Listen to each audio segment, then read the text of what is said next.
camp life was pretty good at Gary's Anchorage, but my stay was coming to an end and I still hadn't met Gary. In fact, I'd hardly seen anyone this whole trip. Where was everyone hiding? If Gary was the campsite manager, I wanted to find him to discuss a few things, like the weak VHF reception, even from high up on the hill.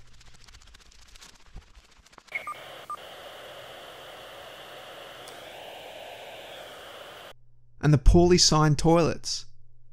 I'd walked the entire campsite and still couldn't find them. And the limited choice of food at the campsite canteen.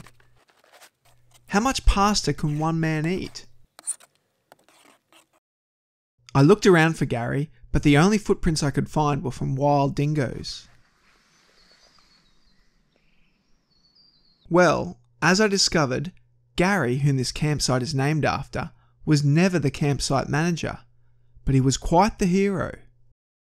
Turns out Gary played a major role in one of Australia's most iconic events, the capture of the notorious bushranger, Ned Kelly.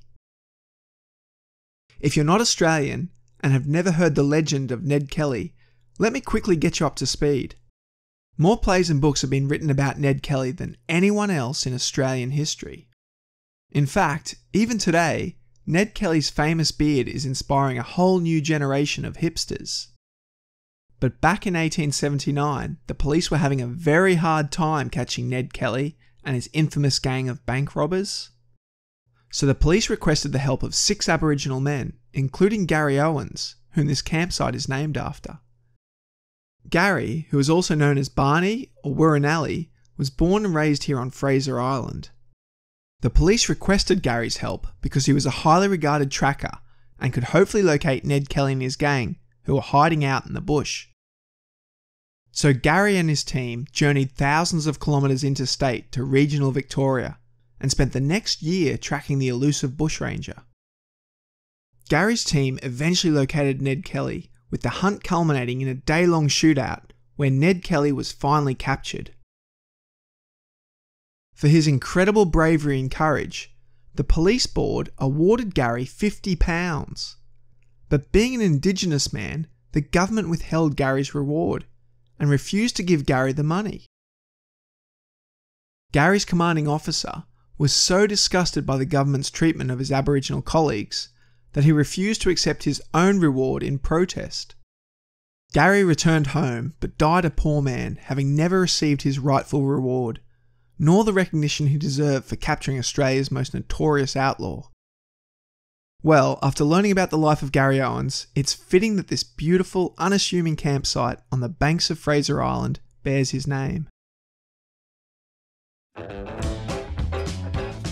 Packing up and leaving Gary's, I again found myself racing the tide. The boat ramp I was returning to was only accessible for a few hours either side of high tide, so I had to get moving fast.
Crossed over to the mainland and got within sight of the ramp.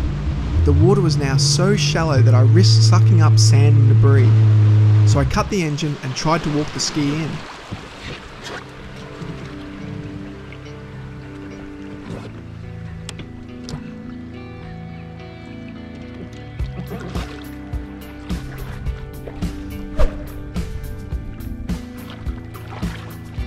Trudging through the mud was much harder than I expected.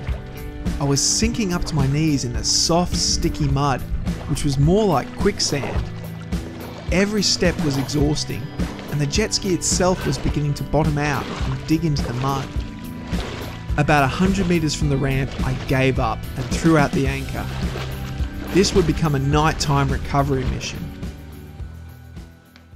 Well, the tide's starting to come in, so I've rugged back up again, and I've got some lanterns, and I can go out and see if I can find this jet ski and pull it up to the ramp.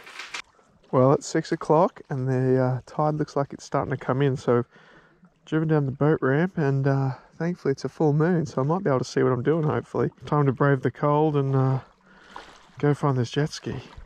Got a pretty strong flashlight here, so hopefully I'll be able to show you where it is out there.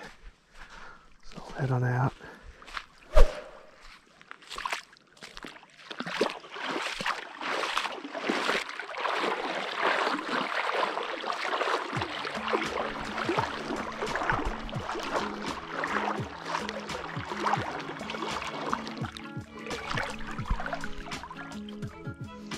It's cold and muddy.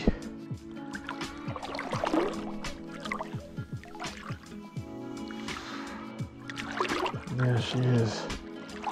Made it. Made it. She's floating too.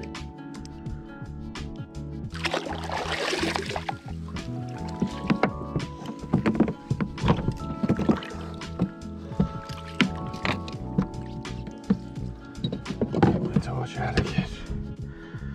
Okay. Alright, I'll start walking her in now. Thinking it might even be easy just pushing it.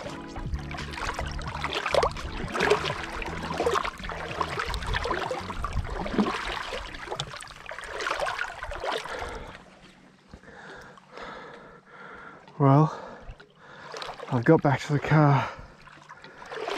Just got a winch it on now. This should be the easy part.